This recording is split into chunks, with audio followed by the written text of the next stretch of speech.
va s'éloigner de la cornée. Donc, il faudra changer l'orient de courbure pour que l'adaptation au centre devienne juste. Et ce changement d'orient de courbure s'accompagne automatiquement d'un changement de puissance.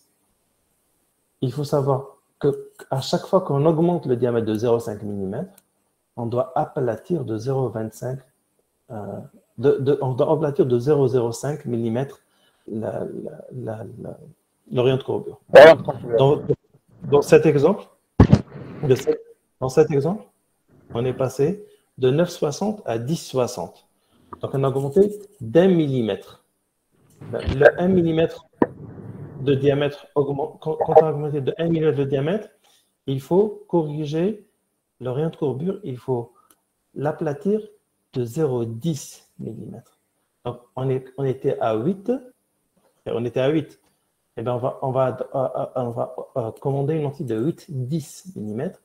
Et puisqu'on a aplati de 0,10, on était à moins 3, donc ça sera à moins 2,50.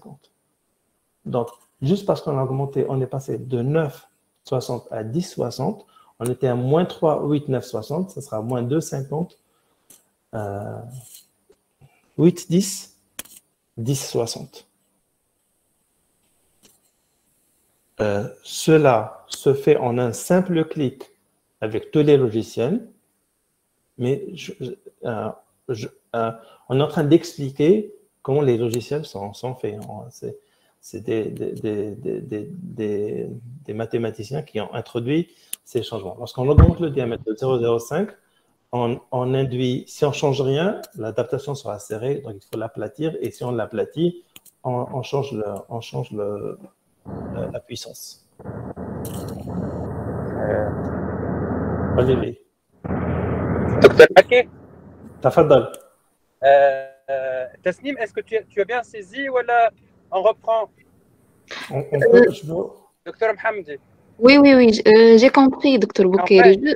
En fait, regardez, il y a 3 paramètres qu'il faut connaître pour une lentille. La puissance, l'orient de courbure et le diamètre. Alors, vous avez bien saisi que lorsque vous allez travailler sur le rayon de courbure, il y a le ménisque de l'arme, ça veut dire l'espace entre la face postérieure de la lentille et la face antérieure de la cornée qui va être changé. Donc, la lentille va être plus proche ou plus éloignée de la lentille. Et à chaque changement de ce rayon de courbure, vous devez changer la puissance de votre lentille de contact.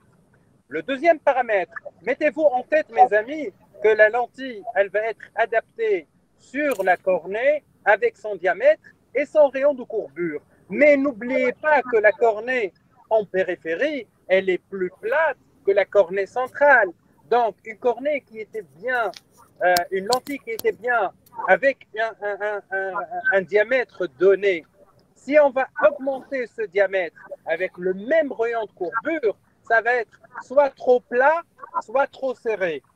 Ça dépend du sens de changement. Donc, n'oubliez jamais qu'il faut changer aussi bien le rayon de courbure quand on a changé le diamètre. Et n'oubliez pas aussi que lorsqu'on a changé le rayon de courbure, il faut implicitement aussi changer la puissance. Ces 3 paramètres, ils vont de pair. Et en fait, maintenant, la cornée, elle est asphérique, elle est beaucoup plus plate en périphérie qu'au centre. Donc, un diamètre, dima, le rayon de courbure. J'espère que tout le monde a bien compris.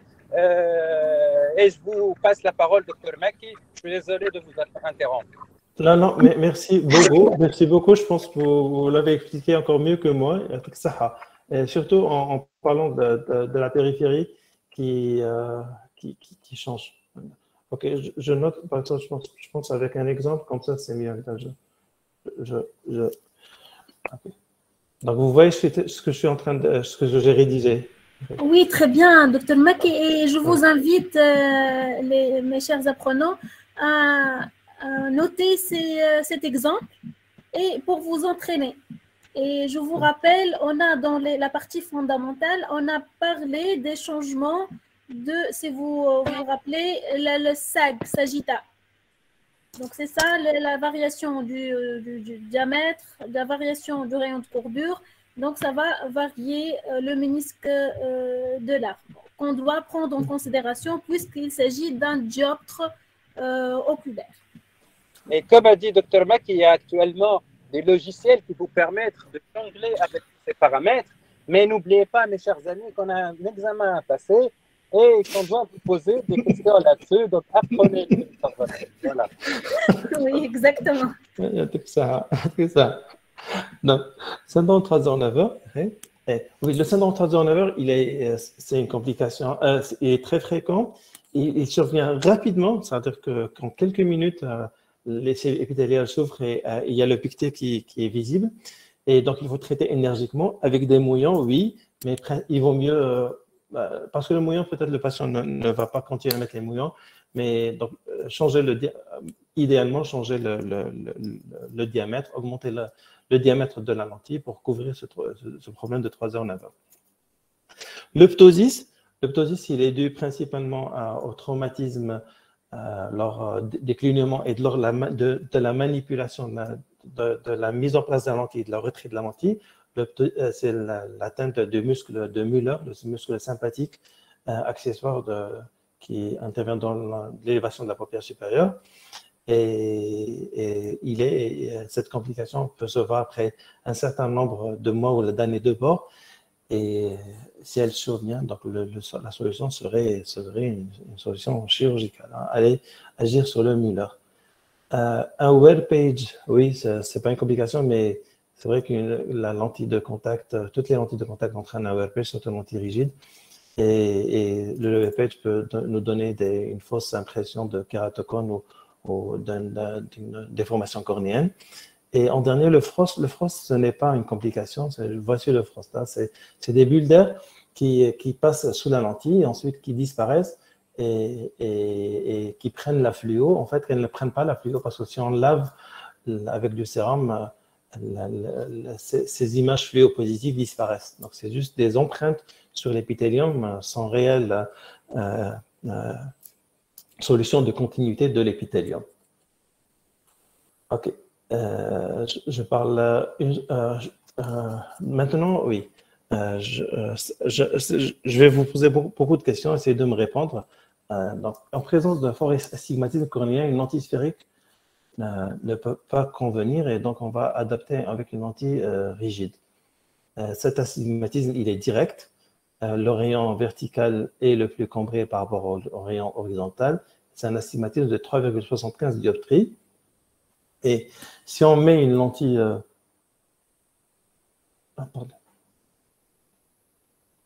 Si on met une lentille sphérique, eh ben, vous voyez que son image fluo, on voit cette image en papillon, en nœud de cravate, en nœud de papillon.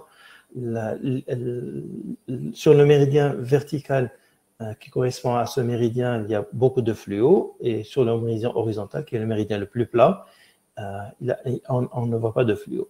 Et il y a très peu de fluo, et ici, idéalement, il faut adapter en lentille torique postérieure. OK.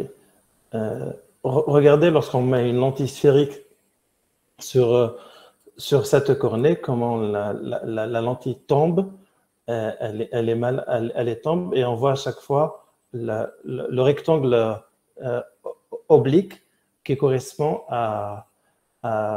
au rayon le plus plat. Et vous voyez que cette lentille a du mal à se centrer sur cette cornée torique. Donc, parce que la solution, c'est de mettre une lentille torique. Dès qu'on la face postérieure est torique, dès qu'on met une lentille torique, la lentille va se centrer d'elle-même.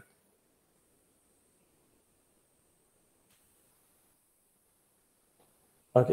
Bon, avec les logiciels, ici par exemple, le logiciel EasyFit de Minicon, il suffit d'introduire les valeurs des rayons de courbure et on a la valeur de l'astigmatisme central. On met la réfraction et et le diamètre de la cornée. Et on a l'astigmatisme central, l'astigmatisme interne. Et ce que propose le logiciel, une lentille dans la face postérieure et torique. Les lentilles dans la face postérieure et torique, quel que soit le fabricant, présentent des repères qui montrent l'axe le plus plat. Et toujours une géométrie torique postérieure. Ici, une lentille. Ici, une lentille. À gauche, une lentille sphérique. La vidéo ne marche pas. Ici, une lentille sphérique sur une cornée torique. Et ici, une lentille torique postérieure sur une lentille torique. On voit que l'image fluo est uniforme.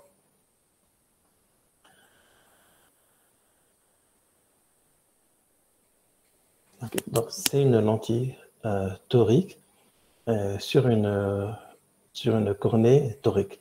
Je peux poser une question. Est-ce que cette cornée a un astigmatisme direct ou inverse à partir de l'image fluo, à partir de cette vidéo?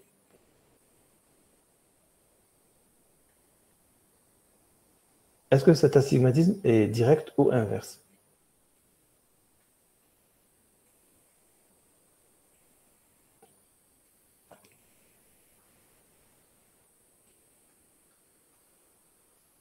Docteur Maki, oui. Est-ce que vous pouvez remettre l'image avant avec la sphérique? Ça pourrait leur aider.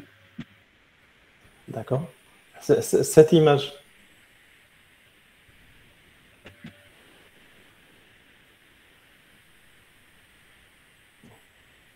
Donc l'astigmatisme est ici. Donc on voit la partie, si vous permettez, donc la partie qui est plus sombre. Et ici, bon, dans cette vidéo, l'image fluo d'une lentille torique. La face postérieure est torique. Donc, la fluo est uniforme. Il n'y a pas l'image en papillon. Mais là, c'est à partir des deux repères. Je vous ai dit tout à l'heure que les deux repères montrent le méridien le plus plat. Plat. Donc, c'est un peu oblique.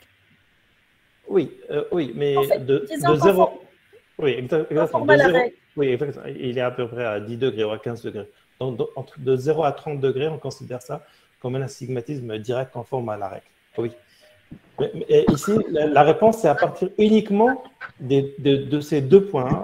La lentille, elle n'est pas sphérique, elle est torique postérieure. Et donc, l'image fluo, il y a de la fluo partout, uniformément partout. D'accord.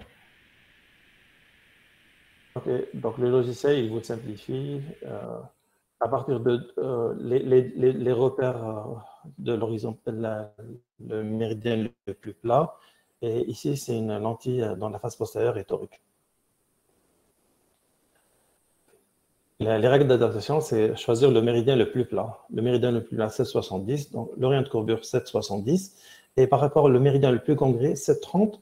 On va pas mettre 7,30 parce que si le rayon de courbure postérieure va épouser parfaitement, comme un moule, la cornée, cette cornée torique, la lentille ne va pas bouger. Il faut toujours laisser un passage de lame. Donc, c'est pour cette raison que le méridien le plus cambré, 7,30, on va ajouter entre 0,10 à 0,15 mm, ici 0,10, juste pour laisser passer les lames. Le méridien le plus plat, on le garde tel quel, et le méridien le plus complet de la cornée, donc on va prescrire un rayon de courbure un peu plus plat, de 0,10 pour laisser passer les lames. Et pour la puissance, on ne change pas de puissance, c'est la même puissance. Plus 1, plus 1. Et pour le cylindre, on l'oublie, on ne met pas de cylindre parce que cette toricité va effacer le cylindre. Docteur Maki, s'il vous plaît, juste oui. La précision, ma remarque de tout à l'heure. Pour les lentilles sphéro-asphériques, c'est l'image fluorescénique qui va nous permettre de deviner la toricité cornéenne. Par contre, pour la lentille torique postérieure, ce sont les points, les repères, puisque l'image fluorescénique est pratiquement uniforme sur toutes les, tous les méridiens pratiquement. Donc c'est ça la différence. Oui, l'image fluorescénique serait uniforme, elle est exactement comme une image fluorescénique d'une lentille sphérique sur une cornée sphérique. Donc on ne pourra pas savoir, mais juste, il y a juste les repères qui vont nous dire que c'est une lentille torique, et donc on conclut que la cornée est torique.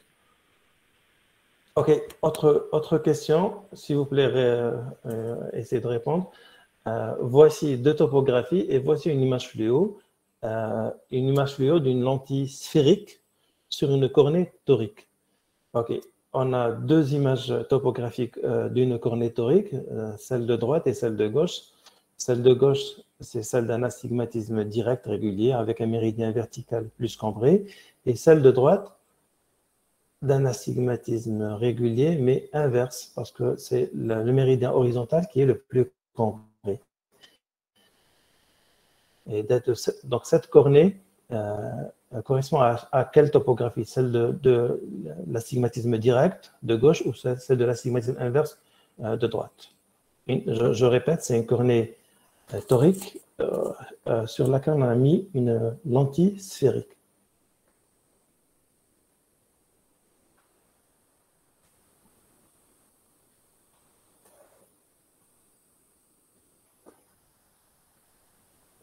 Le stigmatisme inverse, l'image de droite. Ahsanti, barakallahu fik. Très très bien, ça fait plaisir. Oui, effectivement. Parce que on voit que c'est sombre ici, donc c'est le méridien le plus plat. Donc le méridien le plus plat. Ici. En fait, سامحوني يا جماعة, en fait, ما ننساوش que la fluo, elle va combler le vide. On a une cornée qui est plus cambrée d'un côté, donc de l'autre côté, on aura beaucoup plus de fluo. Donc c'est là que va se concentrer notre fluo. Et c'est ce qui va constituer l'image fluo. Et dans l'autre axe, on aura l'image sombre, qui est où la cornée est beaucoup plus proche de notre lentille. L'image dans l'axe horizontal, elle est conforme à la règle. العكس بالعكس صحيح. هكا ولا يا جماعة؟ Parfait. Merci.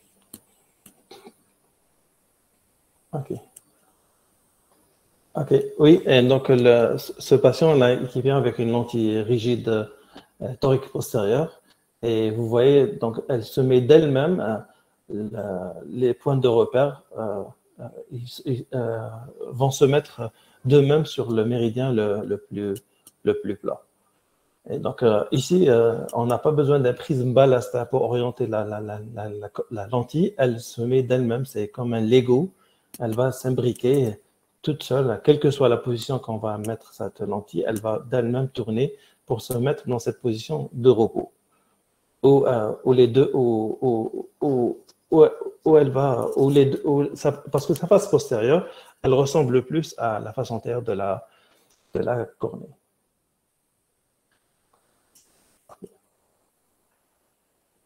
Okay. Donc, parlons maintenant de l'astigmatisme interne. C'est vrai que la lentille rigide cornéenne va effacer l'astigmatisme cornéen.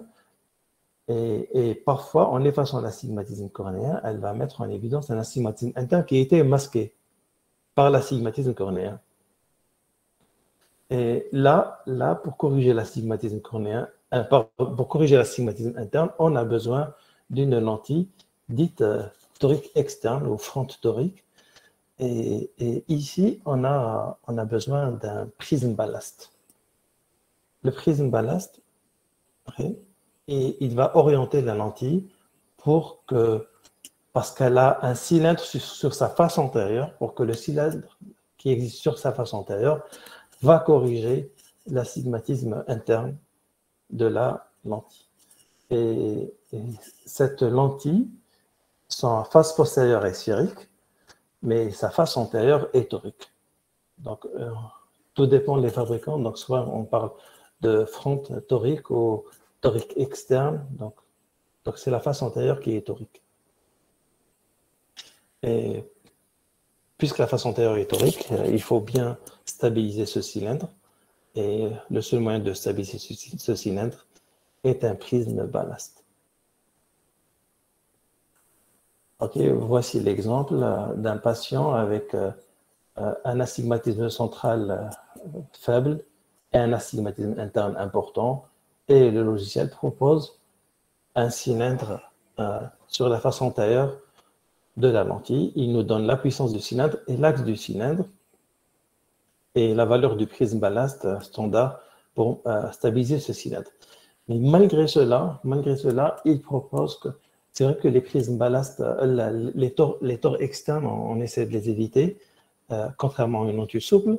C'est pour ça qu'à chaque fois qu'il y a un astigmatisme interne, c'est plus facile de le corriger sur plan optique avec une lentille souple. La lentille rigide qui bouge, peut-être le patient en clignant des yeux, à chaque clignement des yeux, il aura une vision qui n'est pas stable parce que la lentille bouge, parce que ce cylindre va bouger et sa vision ne sera pas stable. Donc, à chaque fois, il faut essayer d'abord de mettre une lentille rigide et voir si la vision est suffisante et si vraiment ce cylindre est cliniquement significatif. C'est-à-dire que lorsqu'on l'ajoute réellement, il y a une amélioration importante de l'acuité visuelle pour recommander une lentille dans la face antérieure et torique. Donc, il y a toujours les instructions. Tous les logiciels vont dire la même chose. Même si le logiciel propose un cylindre externe, il vaut mieux tenter d'abord de corriger avec une sphérique pour savoir. Parce qu'en réalité, on n'est jamais sûr de nos valeurs de la kératométrie. Il suffit de changer la kératométrie de 0,05, peut-être le logiciel ne va pas proposer un astigmatisme interne. Donc, idéalement, mettre une lentille sphérique et voir.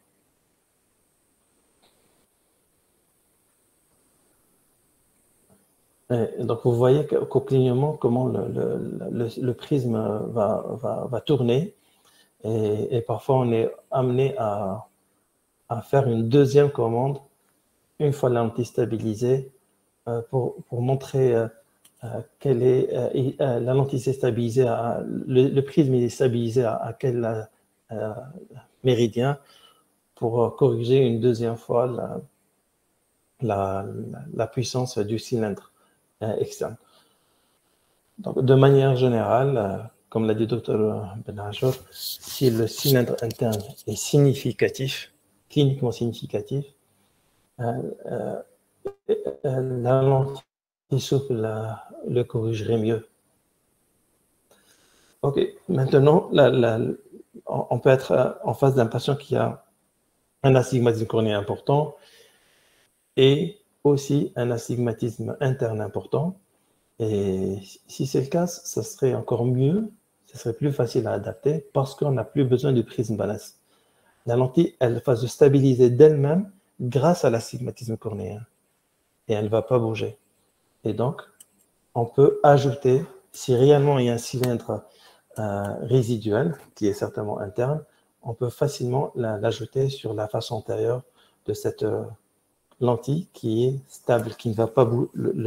Le cylindre qu'on va ajouter sur la face antérieure, il ne va pas tourner parce qu'en postérieur, la lentille est bien, épouse bien cette cornée qui est astigmate. D'accord? Donc, c'est plus facile d'adapter en rigide une lentille bitorique qu'une lentille dont la face antérieure est uniquement torique et que la face postérieure est sphérique qui peut tourner dans tous les sens. Cette lentille ne va pas tourner parce que la face postérieure, elle est imbriquée à cet astigmatisme qui est régulier cornéen. Et donc, ici, on peut ajouter le cylindre, tout dépend, le cylindre qu'on veut sur l'axe qu'on veut.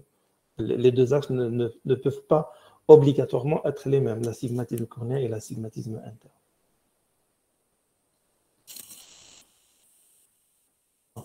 Ces lentilles sont indiquées lorsque l'astigmatisme interne dépasse de dioptrie avec un astigmatisme cornéen supérieur à 2 dioptries. Donc, la même chose, même ici, le logiciel va nous dire est-ce que réellement l'astigmatisme interne est significatif. Essayez quand même de commencer par une torique postérieure avant de juger la nécessité d'ajouter un cylindre sur la face antérieure. Mais je vous dis, si on est sûr de l'astigmatisme interne qui est significatif, on peut l'ajouter facilement, contrairement à une lentille dans la face postérieure et sphérique. Ok, voici un résumé. On va faire un résumé avec les images fluo, c'est mieux.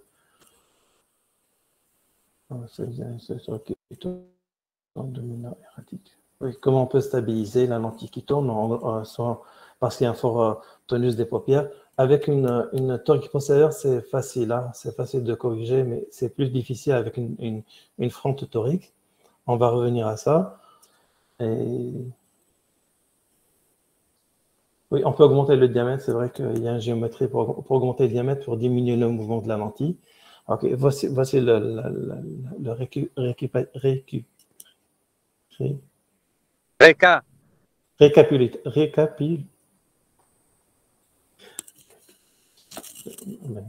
résumé des indications des lentilles rigides permettant l'oxygène. Donc, si on a un astigmatisme cornéen inférieur à 2 dioptries avec un astigmatisme interne inférieur à 1 dioptrie, une lentille sphéro-asphérique pour régler le problème. Maintenant, si l'astigmatisme interne est important, d'abord, essayez une lentille rigide cornéenne avant de passer une lentille dans la face antérieure et torique. Ok, image fluo, première image fluo, cornée sphérique, lentille sphérique. Deuxième image fluo, cornée sphérique, lentille torique, face antérieure torique. Donc, c'est juste la face antérieure torique. Donc, la répartition de la fluo au niveau postérieur est semblable à une lentille sphérique, sauf ici, on a 3 repères avec le prisme en inférieur et ici, l'axe le plus plat de l'astigmatisme interne, pas de l'astigmatisme externe. Maintenant, si on a un astigmatisme cornéen supérieur à 2 dioptries, avec l'astigmatisme interne qui n'est pas significatif, on va opter pour une lentille torique postérieure avec les 2 traits qui démontrent, les 2 repères qui démontrent l'axe le plus plat. Et en dernier, lorsque les deux astigmatismes sont importants, il vaut mieux toujours commencer par une lentille dans la face postérieure et torique. Et si on voit qu'il y a une nécessité d'ajouter un cylindre sur la face antérieure, donc on va opter pour une lentille bitorique. Et vous voyez que dans la lentille bitorique, il n'y a plus le point comme ici, du ménisque, parce que la lentille bitorique, elle se stabilise d'elle-même grâce à la toricité de la face antérieure de la cornée. Dernier point, oui. Dernier point, c'est l'astigmatisme lui-même. L'astigmatisme peut ne pas être du limbe au limbe, c'est un astigmatisme uniquement central. Et c'est vrai qu'on peut se tromper si on n'a pas de topographie. Ici, la topographie est importante. Même l'image vidéo peut suffire si on a l'œil attentif. C'est-à-dire que on peut télécharger directement la topographie vers le logiciel d'adaptation. Et le logiciel peut mesurer l'excentricité de la cornée sur les différents méridiens et voir si vraiment l'astigmatisme il est du limbe au limbe, et d'où la nécessité d'une lentille vraiment torique ou pas la peine. Ici, regardez, l'astigmatisme cornéen est de 2,77. Donc, il est supérieur à 2. Et malgré cela, le logiciel propose une lentille sphérique parce qu'il juge que l'astigmatisme, il est principalement central et qu'en périphérie, la cornée est sphérique. Et donc, il propose de mettre uniquement une lentille sphérique. Et je pense que ça, c'est intéressant. Et on a les détails. C'est que l'astigmatisme cornéen, il est de 2,77, mais en périphérie, il n'est pas très important, il est de 1,76. Et donc, il propose juste une lentille sphérique.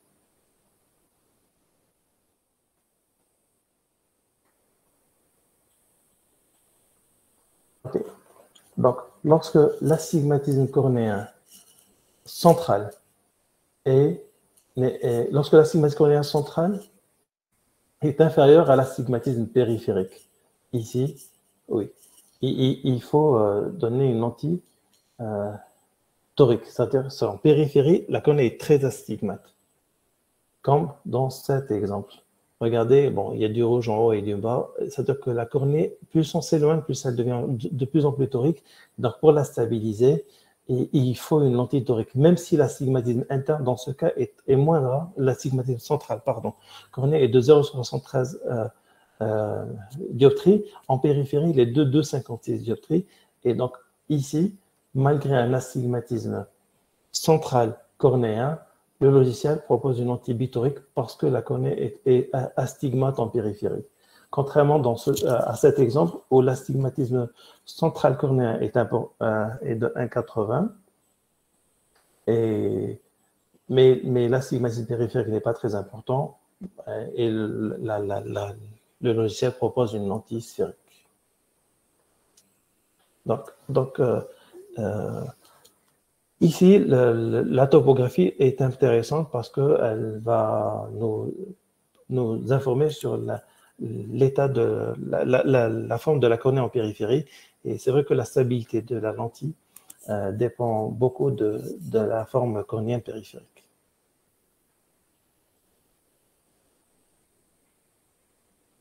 Ok, je vais parler des lentilles rigides en pédiatrie. Ok, donc je parlais principalement de la phakie unilatérale. La myopie évolutive, c'est l'orthokératologie. Les maladies sévères, c'est l'antisclérale. Donc, c'est la phakie unilatérale. Dr. Benachon a parlé de ça. Les principes d'adaptation sont les mêmes. Quelques remarques. Cycloplégie obligatoire, anesthésie générale parfois, ne pas hésiter à la faire. Lampe à fente et autokérateur et fractomètre portatif. Lumière bleue avec fluo, collyre. Et biométrie. Oui, il faut intégrer la biométrie dans la réfraction, en sachant que chaque millimètre, c'est 3 dioptries. Surtout lorsqu'on est chez un enfant, on n'a pas une cataracte congénitale unilatérale, on a placé un implant, on a mis un point cornéen, on fait immédiatement une réfraction. Le lendemain, on lui prescrit ses lunettes. Parce qu'on l'a sous-corrigé, parce qu'on sait que le nourrisson, le nouveau-né, le nourrisson, on ne donne pas l'implant intraoculaire hémétropisant parce que son globe oculaire va croître. Et c'est intéressant d'avoir la biométrie parce que on peut la refaire un mois après avec un écho A sans l'endormir. Et si on voit une évolution de la longueur axiale, par exemple, de 0,5 mm, on sait qu'on doit changer notre dioptrie de 1,5 dioptrie. La surface oculaire et l'enfant, très peu d'études. On sait bien que les enfants, les nouveau-nés, c'est vrai qu'ils ont un break-up time très, très allongé. Donc, ils ont peu de larmes, mais une très bonne qualité des larmes.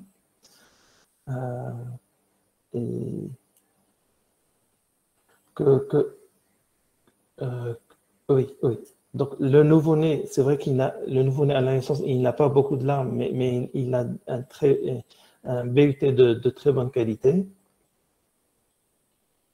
Et que le microbiome de l'enfant inférieur à 11 ans est plus riche en bactéries que celui de l'adulte, et que les lentilles de contact entraînent une dysbiose, et que c'est peut-être choquant de proposer une lentille de contact pour les parents. Donc ici vient le rôle du médecin pour expliquer que c'est la meilleure façon de corriger la phakie unilatérale de leur enfant, ou bien une anisommétropie pour avoir une bonne vision binoculaire, pour traiter de mieux l'amblyopie qui est certaine.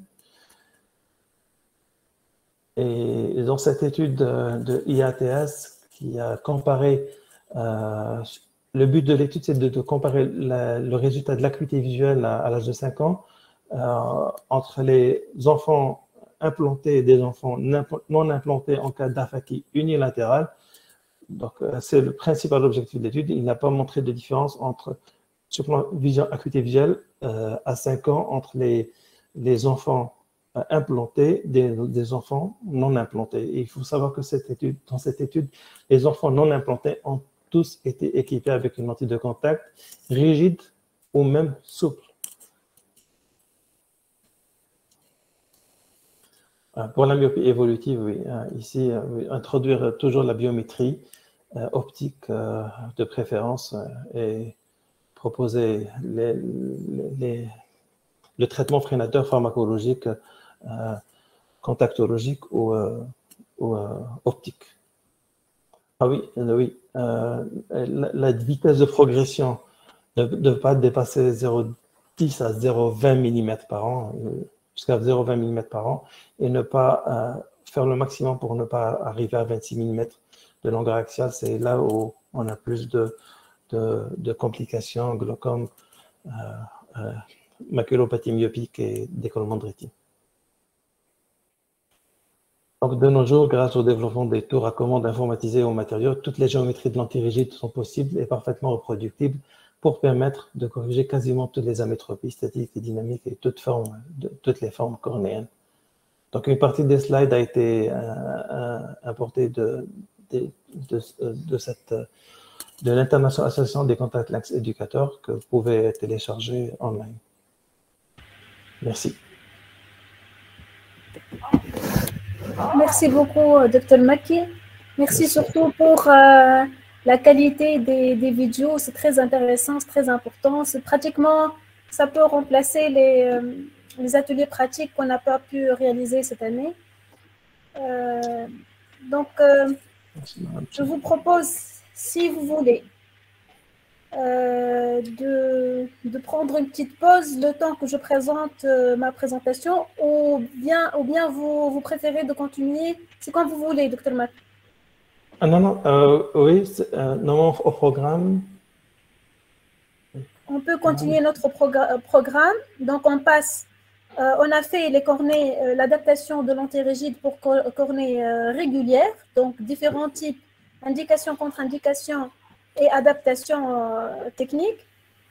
Maintenant, on passe aux lentilles cornées irrégulières. Donc, soit on continue donc votre présentation, comme ça on peut vous libérer, soit si vous voulez avoir une petite pause, on passe au kératocone. C'est quand vous voulez. D'accord. Et il faut savoir que je serai avec vous jusqu'à la fin. Merci beaucoup. Et que je vous donnerai mes slides que vous pouvez les partager avec tous les étudiants et les participants. Merci beaucoup. OK. Pour les vers scléraux, je peux continuer avec les vers scléraux parce que ensuite, je pourrais vous suivre avec téléphone. Je pourrais vous suivre même pas sur la chaise, même en se déplaçant. D'accord. Okay, merci. D'accord. On va parler des vers scléraux. Et les vers scléraux, les lentilles hybrides et les lentilles souples pour cornée irrégulière. D'accord. On va commencer par les vers scléraux. Okay. On a une heure. OK, on va suivre ce plan: introduction, définition, classification, indication, géométrie, physiologie, oxygénation, adaptation, problème, solution, cas clinique et conclusion. Okay. L'introduction, l'historique. Donc, on va passer rapidement l'historique en sachant que les premières lentilles, c'était les lentilles sclérales. Une lentille sclérale est une lentille de contact rigide perméable au gaz qui ne touche pas du tout ni la cornée ni le limbe et qui est supportée uniquement par la sclère. Si on veut être plus précis, c'est par la conjonctive pulbaire qui couvre la sclère. Donc, vous voyez que dans cette définition, le diamètre n'intervient pas parce qu'il faut tout relativiser par rapport au diamètre horizontal visible de l'iris. Donc, toujours selon la Sclera Lens Education Society, une lentille cornéenne, c'est une lentille qui ne repose que sur la cornée. Une lentille cornéosclérale, c'est une lentille qui repose en partie sur la cornée et une partie sur la sclère. Et une lentille sclérale, c'est une lentille qui ne repose que sur la sclère, en distinguant les mini-sclérales des full sclérales. Les mini-sclérales, elles ne dépassent pas 6 mm le diamètre horizontal visible de l'iris, et les full sclérales dépassent les 6 mm le diamètre horizontal visible de l'iris. Donc ça, c'est une lentille certainement cornéenne, mais cette lentille, on ne peut pas savoir si elle est sclérale ou cornéosclérale que toutes les lentilles. Pour le savoir, il faut savoir si elle touche la cornée ou pas. Donc, cette lentille est cornéosclérale si elle repose sur la sclère et sur la cornée. Cette lentille, elle est mini-sclérale, mais à condition qu'elle ne touche pas la cornée et que son diamètre ne dépasse pas les 12 plus 6 mm, ça veut dire 18 mm, et cette lentille serait l'arche sclérale à condition qu'elle ne touche pas la cornée et que son diamètre dépasse les 18 mm. Ok, les indications de l'antisclérale sont de type, soit des indications réfractives, soit des indications thérapeutiques. C'est un outil très versatile. On peut corriger une cornée irrégulière, on peut ouvrir un œil ptosé, une paupière ptosée, et on peut, avec la lentille sclérale, on peut traiter une maladie sévère de la surface oculaire. Et comme on peut protéger une cornée qui est en lagophtalmie. Voici un kératoglobe. Une lentille rigide, on aura du mal à mettre une lentille rigide sur cette cornée très irrégulière. Donc, on peut faire soit remplacer la cornée avec une greffe de cornée, soit placer une grande lentille qui va effacer grâce au liquide qui est sous cette lentille, cette irrégularité de la cornée. Donc, de nos jours, toutes ces lentilles, toutes ces cornées peuvent être théoriquement corrigées par une lentille sclérale. Donc, les ectasies cornéennes primitives, kératocones, dégénérescence fluide marginale, kératoglobe, ou secondaires comme l'ectasie postlasique. Les cornées irrégulières après greffe, les cicatrices cornéennes post-traumatiques ou post-infectieuses, ici une kératotomie radiaire, ou bien les échecs réfractifs des chirurgies de remodelage cornéen, comme les anneaux, comme la kératotomie radiaire, comme la PKR ou comme le LASIK. Donc, jadis, on avait cette planche. Dans la prise en charge du kératocone, on essaie la lentille. Si ça ne marche pas, on passe à la chirurgie. Mais je pense qu'il faut être plus précis pour définir qu'est-ce que veut dire un échec d'adaptation et poser deux questions. Est-ce qu'on a choisi les bonnes géométries, les bons matériaux, et est-ce qu'on a essayé une lentille sclérale? Oui, il faut savoir que même après chirurgie d'un kératocone, en cas de résultat insuffisant, on peut utiliser une lentille sclérale. J'aime bien utiliser le résultat réfractif insuffisant et non pas échec, hein, parce que c'est vrai qu'on peut améliorer avec un anneau, avec une lentille intraoculaire, on peut améliorer avec un traitement photoablation topoguidée, on peut améliorer l'état réfractif de la cornée et s'il y a quelque chose et on peut améliorer ce qui reste avec une cornée, avec une lentille de contact. Ok. Dans les indications réfractives, on ne doit pas oublier les cornées régulières. On peut mettre des lentilles sclérales sur cornées régulières lorsqu'il y a des fortes amétropies. Lorsque le patient travaille dans un environnement poussiéreux, il fait un sport, par exemple un sport aquatique, et dans des maladies de surface oculaire comme la conjonctivite gigantopapillaire. Ici, c'est un cas donc vous voyez, c'est une lentille sclérale. Hein. La lentille, on voit bien avec le khull, elle commence ici, elle finit ici, donc c'est une lentille rigide cornéenne. Ça, c'est l'optique, parce que c'est une lentille qui fait 40 dioptries de puissance. Il s'agit d'un patient nanophtalme AFAK, nanophtalmie AFAK. Et vous voyez comme la lentille est très épaisse. On coupe. C'est une cornée régulière. Indication thérapeutique, maladie de sévère surface oculaire, le Busch-Rochegren, le syndrome de Lyell, la GVH, la réaction de Griffon-Controlot, la pemphigoïde oculaire, les brûlures oculaires sévères, les ulcères trophiques, aussi les lagophtalmies et les ptosis. Ces deux indications paraissent contradictoires, mais c'est vrai qu'une lentille sclérale peut ouvrir un œil qui ne s'ouvre pas, ou bien protéger un œil qui s'ouvre trop.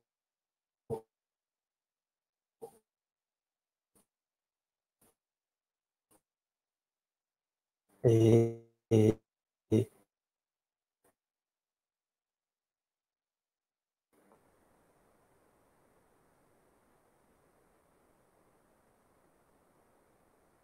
la solution, c'est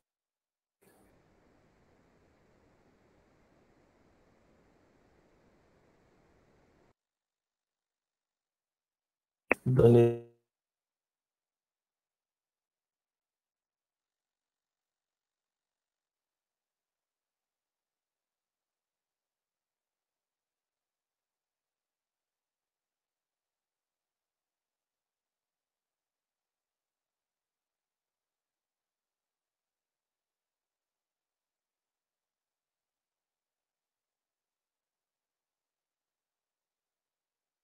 et des mouillons traités par plusieurs façons, plusieurs possibilités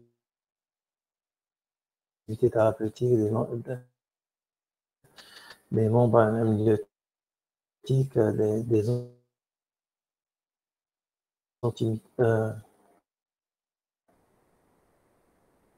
des immunosuppresseurs. Mais la lentille sclérale peut restaurer cette unité qui n'est pas fonctionnelle.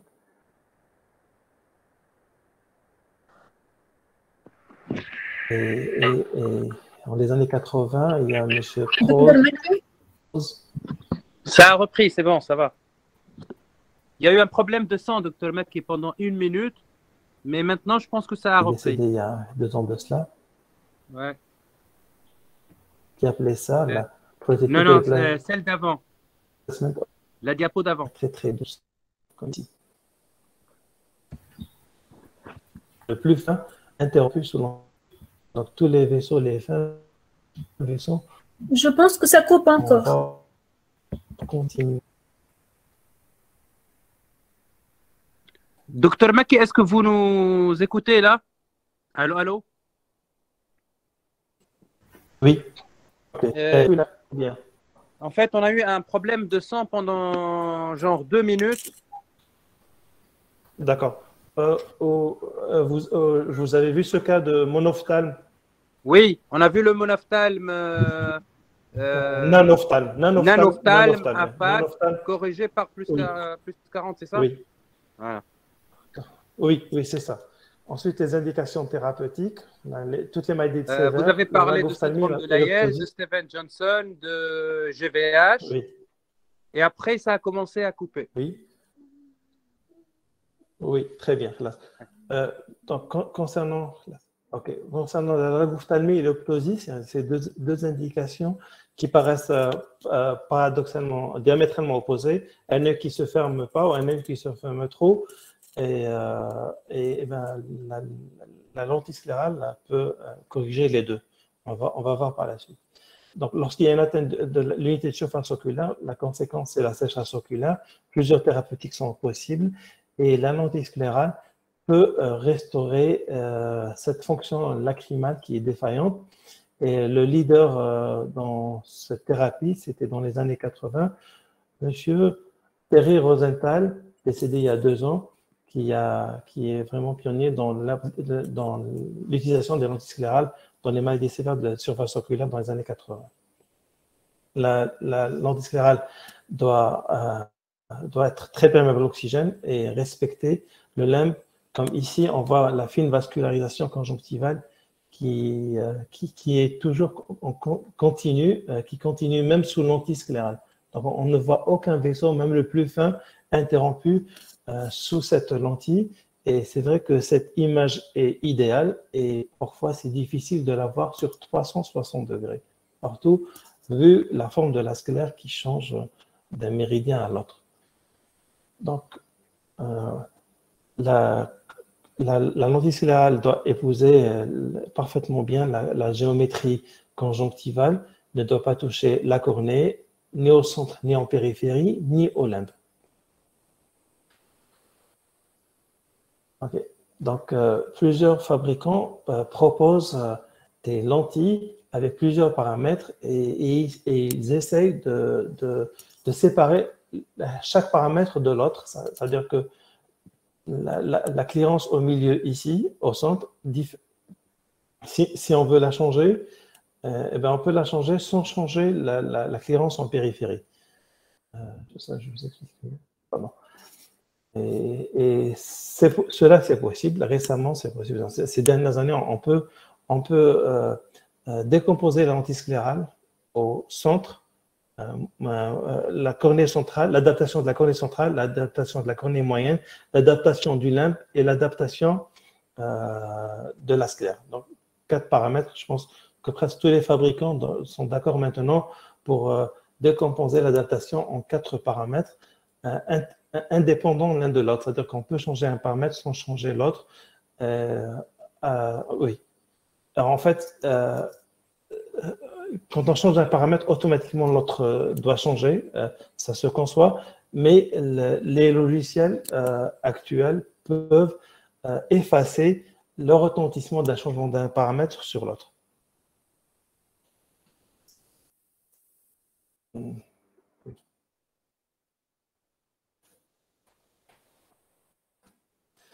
La lentille sclérale a une zone optique très large.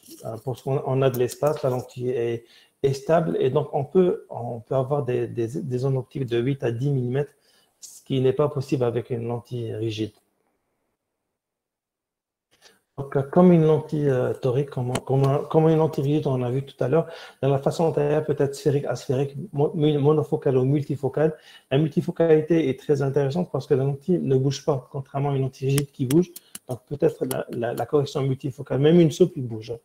La lentille sclérale est vraiment scellée, elle ne bouge pas. Et donc, ça, c'est un grand avantage sur le plan optique, comme un implant intraoculaire. Donc, on peut ajouter beaucoup de choses sur sa face antérieure, comme la correction d'un astigmatisme interne ou comme l'addition de cercles de multifocalité.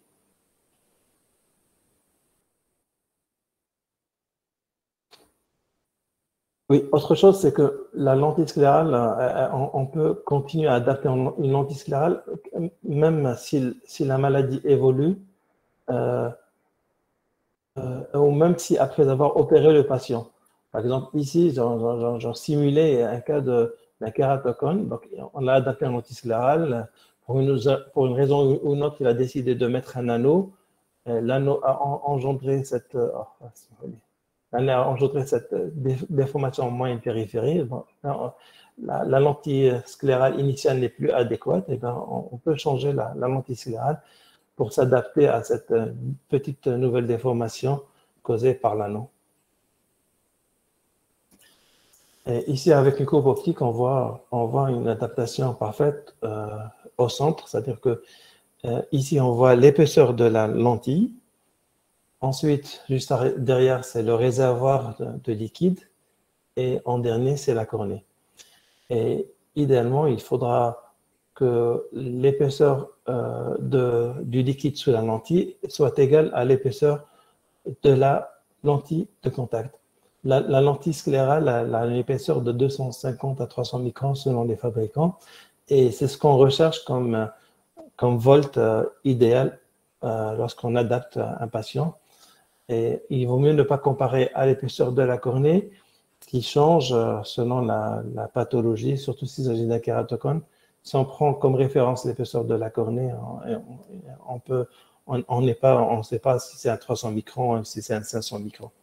Mais par contre, l'épaisseur de la lentille, on peut la demander au fabricant. C'est généralement entre 250 et 50 microns, et 250 et 300 microns. On peut mesurer l'épaisseur avec l'OCT, ça c'est intéressant. OK. Oui. Comment on peut adapter?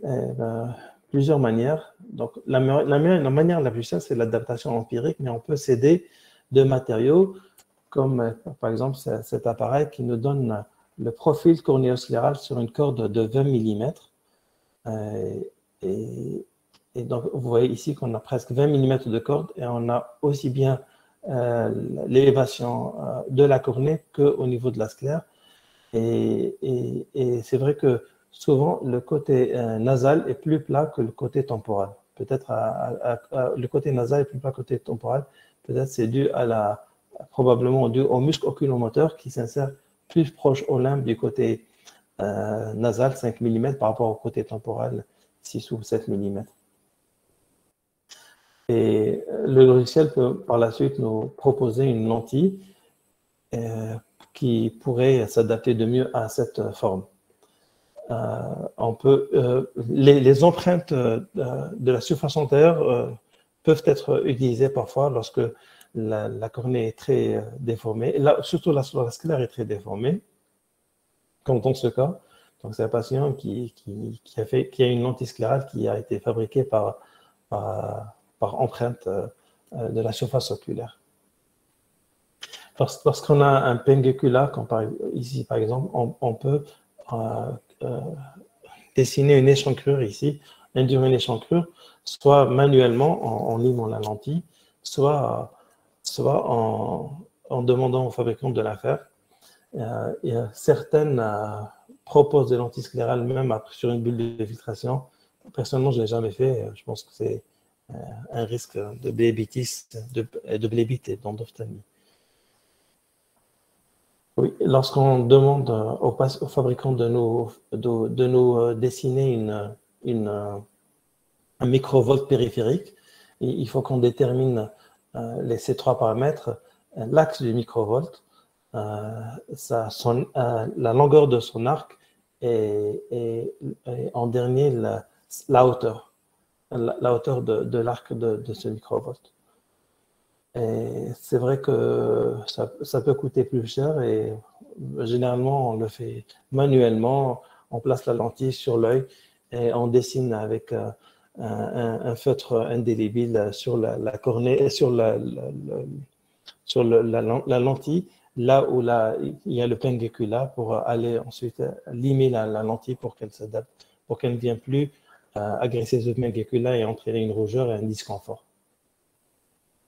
Sous lentille sclérale, les échanges sont très faibles. La lentille est presque scellée sur la surface oculaire et l'oxygène doit traverser deux résistances placées en série.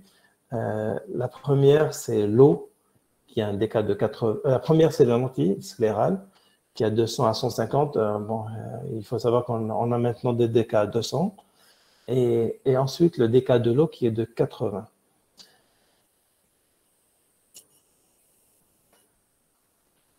Donc, pour la datation, besoin d'une boîte d'essai, oui, du sérum salé isotonique, de fluorocéine, d'une lampe à fente et de faire une réfraction. Donc, il suffit de voir le malade latéralement pour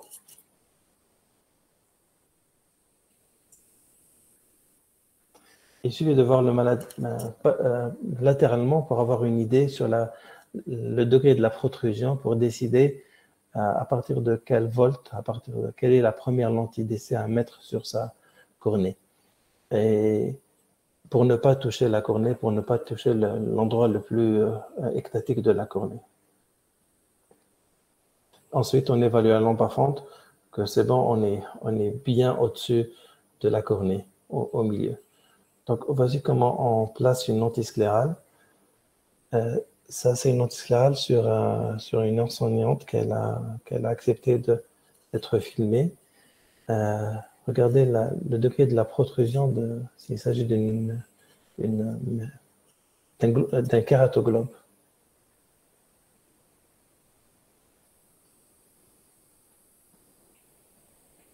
Et donc, dès qu'on place la lentille, il n'y a pas de...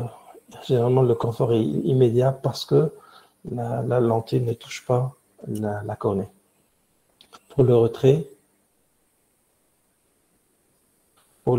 donc, avec une ventouse, on va à la périphérie et on essaie de faire passer de l'air.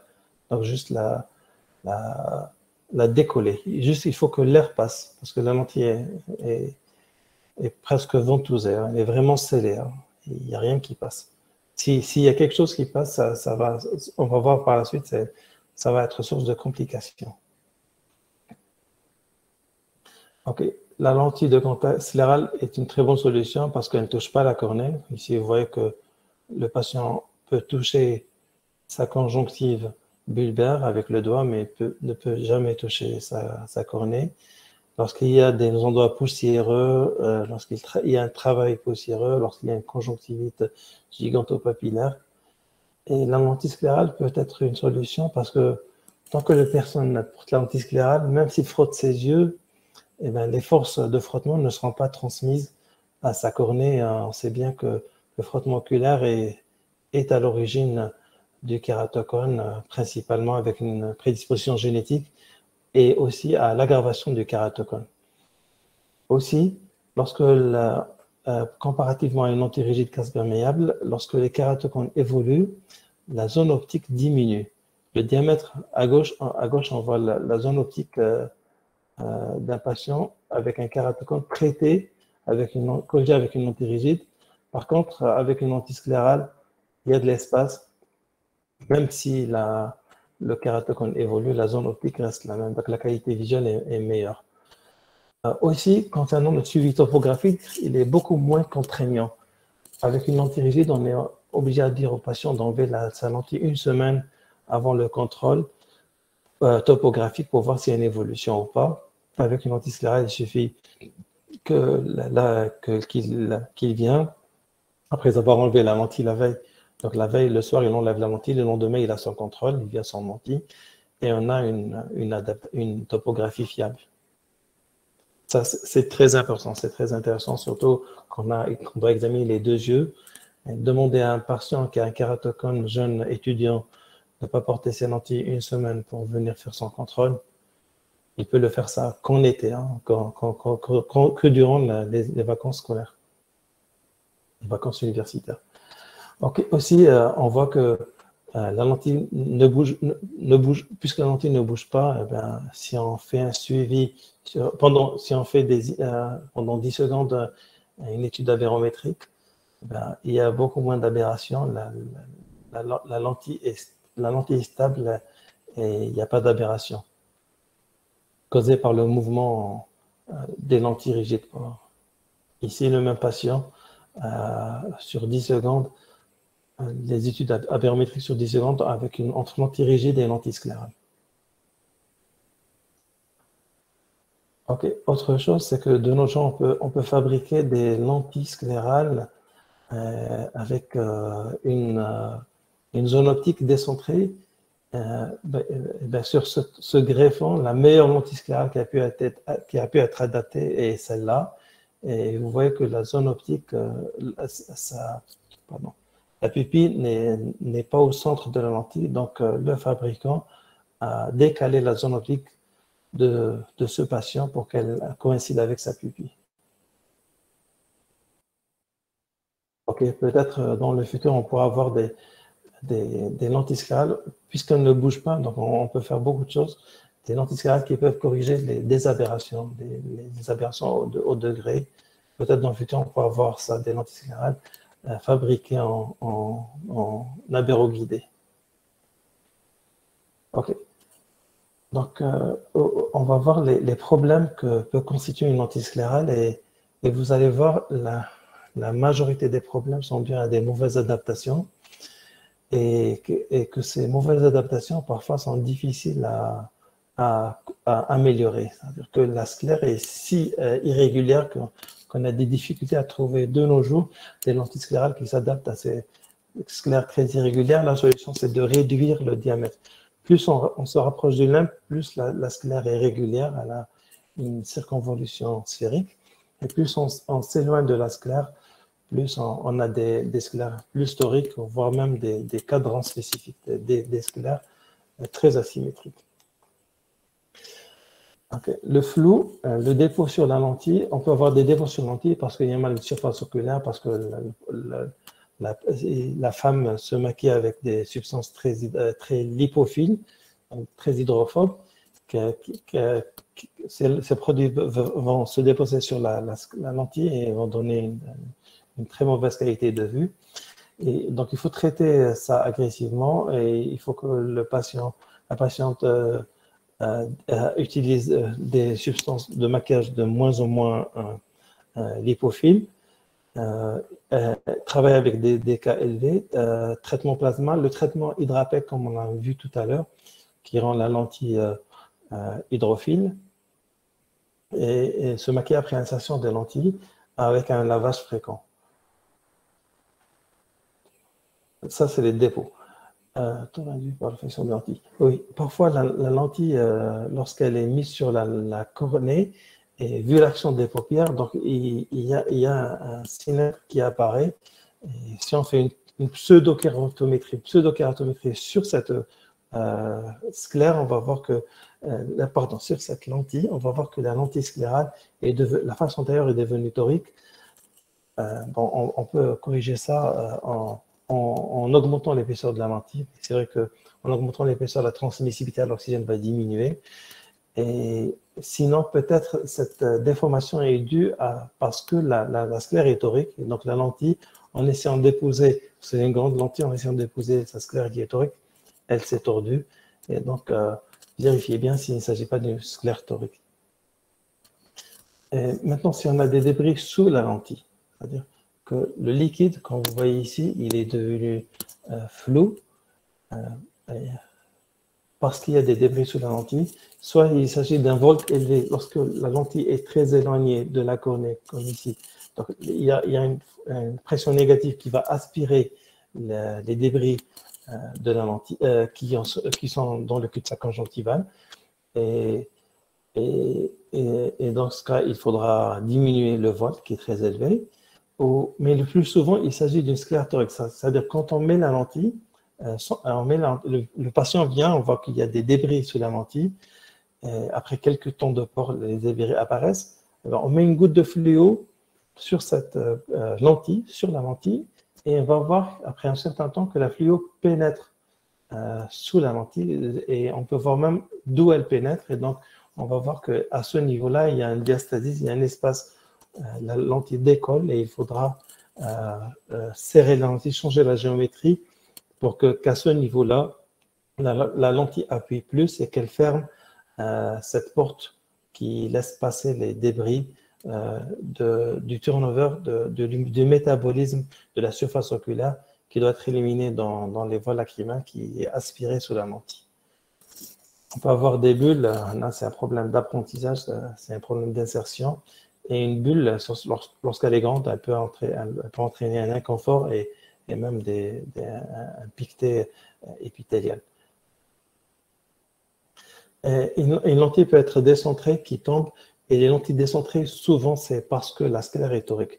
Donc, on a vu, dès le départ, on a vu plusieurs complications, les débris, l'inconfort, les bulles, et souvent, c'est le même problème, c'est que l'adaptation sclérale, lorsque l'appui scléral n'est pas parfait, n'est pas uniforme, et c'est pour cette raison que soit il y a des débris, soit il y a un inconfort, soit il y a un flou, soit une rougeur localisée, soit c'est la lentille qui se descend parce qu'on n'a pas choisi la meilleure géométrie.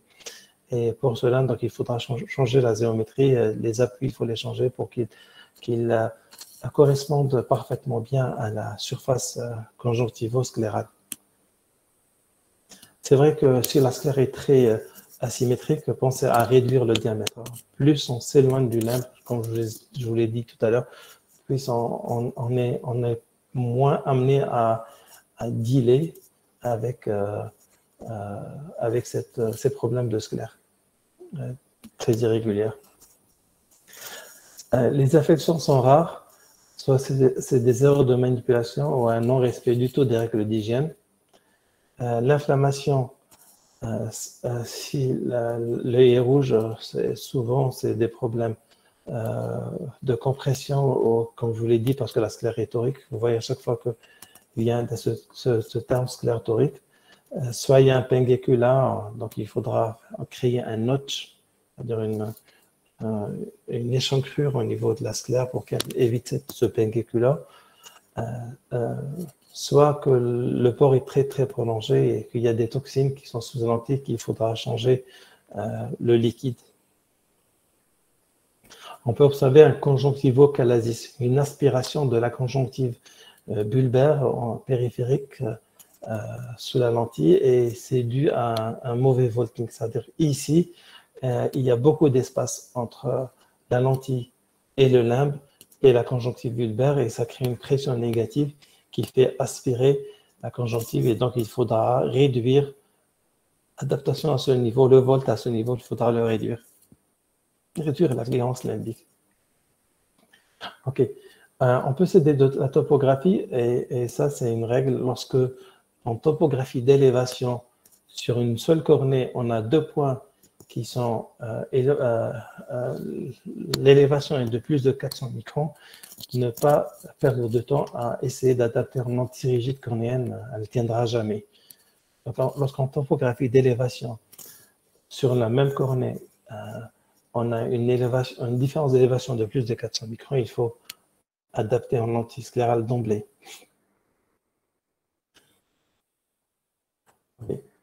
Autre façon d'adapter, c'est en s'aidant de la pentacam. Donc, toutes les pentacams peuvent bénéficier de logiciels CSP, Corneal Scleral Profile. Donc, même si vous ne l'avez pas, vous le demandez et on vous ramène ce logiciel. Ce logiciel permet d'avoir une idée sur le profil cornéo-scléral sur une zone de 20 mm. Le CSP de la pentacam, la prise, c'est vrai qu'elle est un peu difficile, mais c'est intéressant parce que ça nous permet d'avoir une idée sur comment est le profil cornéo-scléral, comment est la sclère. Donc, on fait une première mesure centrale, c'est en gris. Ensuite, on fait 4 mesures en bas, à droite et à gauche. Et le logiciel, par la suite, c'est vrai que ça prend un peu de temps, mais ça nous aide beaucoup. En haut, en bas, et à droite et à gauche, et on a une corde ici de 16 mm.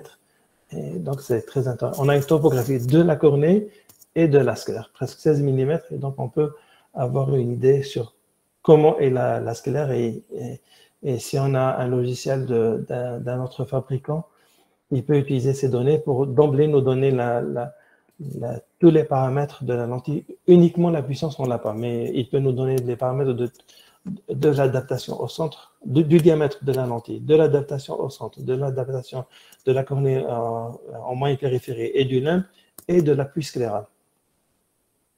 Et c'est très prédictible.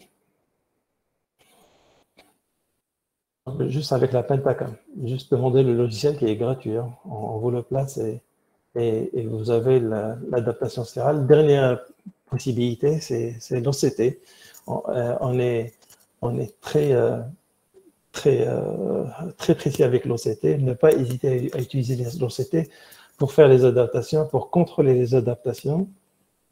Et c'est très intéressant, ça nous donne des mesures précises et ça nous fait gagner du temps. En plus, on peut déléguer cette tâche au manipulateur.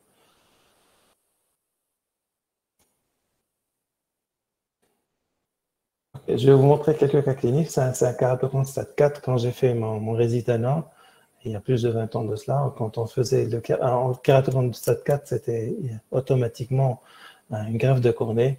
Mais grâce aux lentilles sclérales, on peut améliorer son acuité visuelle. Il est mécanicien. Ici, on voit un WebPage avec une lentille rigide. Il vient d'enlever une lentille rigide très mal adaptée qui a causé des opacités cornéennes. C'est une lentille rigide sphérique sur un kératocone, mais il n'avait pas le choix. Mais bon, s'il n'avait pas le choix, il avait le choix. Donc, c'est ici, quand je vous dis dans la fluo, il y a beaucoup d'informations. Ici, on voit c'est une lentille sphérique sur un kératocone. Et la lentille appuie sur le kératocone, à la longue, elle a entraîné cette opacité. Et donc, on l'a adapté avec une lentille rigide, avec une lentille sclérale, et il va très bien, il voit 5 sur 10 malgré l'opacité au niveau de l'œil droit et 9 sur 10 au niveau de l'œil gauche. Un kératocone, un stade 4. Et il est mécanicien, donc avec il a gagné en acuité visuelle et en termes de confort. Donc, il peut travailler la mécanique sans avoir peur d'avoir des débris de poussière sous la lentille lorsqu'il passe sous la voiture pour régler un problème mécanique. C'est une dégénérescence pellucide marginale. C'est vrai que dans les dégénérescences pellucides marginales, c'est très difficile de les adapter en lentille rigide cornéenne parce que souvent l'ectasie est périphérique inférieure proche du limbe. C'est le meilleur qu'on a pu avoir avec une lentille à géométrie inverse, une lentille rigide à géométrie inverse. Vous voyez qu'elle décolle en bas, qu'elle appuie même sur la sclère et qu'il y a une bulle d'air. Mais avec une lentille sclérale, au début, le volt n'était pas suffisant. Vous voyez comment l'ectasie est proche du limbe, elle est périphérique.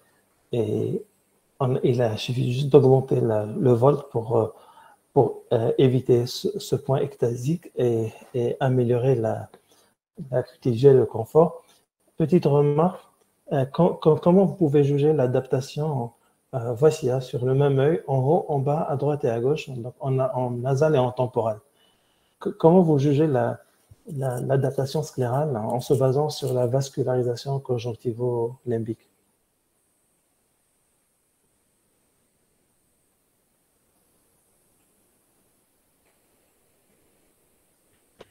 Docteur Skhiri. Oui, تفضلي دكتور سخيري. تفضل دكتور سخيري. Moi, je pense qu'il s'agit d'une bonne adaptation à vue les vaisseaux conjonctivaux. Oui, très bien. Oui, oui. Oui, oui, oui. En supérieur, c'est parfait. En inférieur, c'est parfait. En nasal, c'est parfait. Mais en temporal, lorsqu'on voit de loin, on voit que c'est blanc ici. Vous voyez que les vaisseaux, il y a un croissant blanc ici. Et c'est vrai que peut-être avec le temps, ça va devenir encore plus blanc. Et ici, on va dire que l'adaptation, ça c'est une cornée, une lentille de 20 mm, donc une lentille full sclérale sur une PMD. Et c'est une lentille qui ici appuie sur la périphérie en temporale, sur la conjonctive périphérique temporale. Et avec le temps, peut-être le blanchiment va être important, il y aura plus de rougeur et même peut-être des douleurs. Ici, il faut changer l'adaptation, il faudra demander aux fabricants au niveau juste de ce cadran, de lever la compression. مش فما يمبولتير زاد سي ماكي. Oui, oui, quel est une bulle d'air? Oui, quel est une bulle d'air, effectivement. Il y a une bulle d'air. Il y a une bulle d'air, oui. Mais là, oui, oui, effectivement, il y a une bulle d'air. La bulle d'air, bon, elle ne va pas. Oui, il ne faut pas l'accepter parce qu'elle va entraîner une souffrance épithéliale. Mais cette bulle d'air ne va pas changer les petites ne changent pas l'appui scléral qui en temporal n'est pas optimal.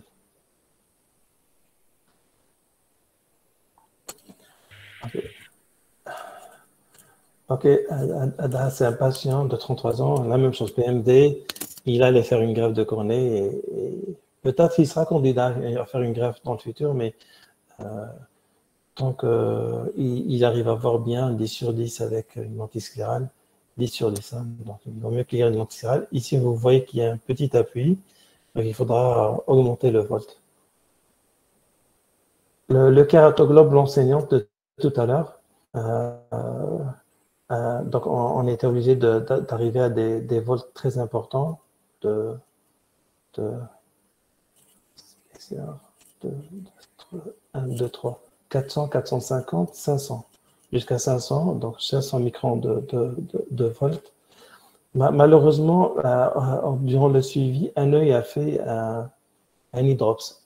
Et il faut savoir que les PMD et les kératoglobes continuent à évoluer, contrairement aux kératocones, qui généralement n'évoluent plus après 25-30 ans. Les dégénérescences pulsides marginales et les kératoglobes, les vraies dégénérescences pulsides marginales, pas les kératocones like PMD, donc les vrais PMD et les vrais globus continuent à évoluer. Cette dame a fait un hydrops à l'âge de 50 ans. Ok, une petite parenthèse concernant l'hydrops, parce que plus vous allez adapter en antisclérale, plus vous allez être emmené à avoir des patients avec des ectasies de plus en plus importantes et qui risquent de faire des hydrops. Donc, les hydrops, on les corrigé en 2015 avec un traitement médical uniquement. Entre 2015 et 2016, injection d'air à plus ou moins iridectomie périphérique. Et depuis 2016, on a commencé à faire les sutures. Et juste vous montrer que les sutures, c'est primordial.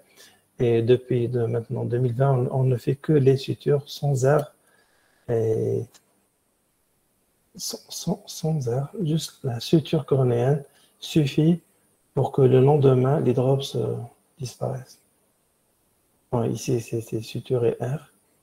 Bon, ça, c'est un cas particulier. Vous voyez que la bulle d'air est dans la chambre antérieure et il y a une hernie de la bulle d'air à travers la déchirure dans le stroma. Si vous avez cette image, vous avez beaucoup de chance parce que, en fait, cette bulle d'air nous a dessiné la déchirure. Parce que pour voir la déchirure de la desmette, en fait, sur le plan physiopathologique, c'est plus, pas uniquement la déchirure de la desmette, mais la déchirure de la desmette dure. la déchirure de la desmette 2A qui peut provoquer l'hydrops. Et quand on fait passer les sutures, ici on voit très bien que la déchirure est là et on fait passer les sutures. Et le résultat est spectaculaire. Déjà en opératoire, on voit que la cornée s'éclaircit. Docteur Maki, Oui. je profite de l'occasion pour vous poser une petite question. Alors, parfois dans un hydrops, pour pouvoir faire la suture, il faut voir la déchirure, où il موجود exactement. Et on fait notre OCT, on n'arrive pas à la situer. شنو تعمل؟ يعطيك الصحة. شوف les hydrops يعني on est دركا presque à 70 hydrops يعني on a fait des OCT, on a fait des OCT pour tous les hydrops avec 2 appareils, un optopole et un triton. Pour voir la déchirure, on ne la voit pas. On la voit pas avec. À 99% des cas, on ne voit pas la déchirure en OCT. On ne voit pas la déchirure en OCT. J'ai quelques images d'OCT ici. OK. Par exemple, ici, on voit une desmette tendue, mais on ne voit pas la rupture on ne voit pas de solution de continuité sur toutes les coupes. Et ici, on devine une graisse. Donc, premièrement, si on a la chance de voir une solution de continuité de la desmette 2A sur une coupe OCT. Donc, la coupe OCT qui nous montre la rupture de la desmette 2A, on fait passer le fil dans le même sens de la coupe OCT. Par exemple, ici. Dans le même sens que ici, c'est la coupe 6 qui nous a fait montrer la rupture des... Il y a ça, 11h50. Et il faut dire que ce cas, il est très, très rare. Très, très rare. Ouais. On ne le voit pas. D'accord. Donc, qu'est-ce qu'il faut savoir? Il faut savoir que la majorité des ruptures sont temporales inférieures, comme le cône. C'est temporal inférieur. Ok. Autre chose, il y a une grande disparité entre l'étendue de la déchirure et l'œdème stromal. Parfois, on a des cornées très, très blanches, complètement blanches. On fait des sutures à l'aveugle. Le lendemain, on voit qu'on a fait beaucoup de sutures en excès. Parce que la cornée s'est éclaircie et loin de la déchirure. Et on est obligé de les enlever à J impostop. OK. Marc Muren propose, lorsqu'on n'est pas orienté du tout, de faire un aubanage en 8. C'est-à-dire faire passer les sutures au limbe, faire un 8 pour écraser le cône. Et personnellement, je pense que le passage en transcornéen est indispensable parce que on croit, dans notre centre, que les sutures drainent, comme ici. Là, c'est un patient, pardon. Oui, ce patient. OK. Ce patient, c'est un jeune. Il a fait un hydrops. Et la cornée est blanche, on ne voit pas. On pensait au début que les sutures faisaient comme si on appuyait la cornée pour qu'elle vienne proche, pour qu'elle vienne avec la bulle d'air. Comme ça, elle sera prise entre la bulle d'air et les sutures. Mais on pensait, si vous voyez sur cette diapo, que si on pouvait mettre quelque chose sur la lentille, sur la cornée, et on met une bulle d'air, et on va avoir une cornée claire le lendemain, ça n'a pas marché. Et ben, c'est ce patient. Ce patient, on pensait qu'en mettant une adaptation sclérale très plate, avec une bulle d'air, ça va régler les problèmes, ça n'a rien donné. Et que je pense que les sutures sont indispensables. Il faut faire passer les sutures. Et maintenant, on n'utilise plus de bulles d'air, juste les sutures, comme si elles drainent. Et juste les sutures permettent d'éclaircir la cornée. Et que l'aubanage proposé par Marc Muren, je pense qu'il faut faire, même si on fait un aubanage, il faut faire au moins faire passer 1 ou 2 points en temporal inférieur, même quitte à les faire à l'aveugle. D'accord. Et vous croyez, enfin, oui. Vous croyez que en faisant seulement des sutures, vous avez des résultats meilleurs qu'en faisant le couple suture et injection de gaz? Oui. D'abord, l'injection de gaz. On faisait de l'injection de l'air. Et on a eu des glaucomes aigus Oui, et on était obligé de revoir le patient le soir qui venait dans des crises de GFA. Donc, on a eu des mauvaises des complications avec le gaz. On faisait des IP systématiquement et je suis persuadé que la suture suffit. Et actuellement, depuis 2020, on ne fait que des sutures seules, 100% chambre antérieure et sans gaz. Maintenant, la profondeur de la suture. J'aime bien le terme suture prédécimétique, comme si on savait où se trouvait la décimètre. oui. Mais vous préconisez une suture transcornéenne qui va prendre le tout et rapprocher les deux berges. C'est ça. Je pense que toutes les sutures sont transfixiantes. Regardez dans cette image, pardon. Avec les coupes OCT, c'est important. Dans cette coupe OCT, vous voyez, est-ce que vous voyez avec moi? Ouais. Dans cette coupe OCT, dès qu'on traverse l'épithélium à Zidochouia, 50 microns, on est en chambre antérieure. On est transfixion, on est transfixion.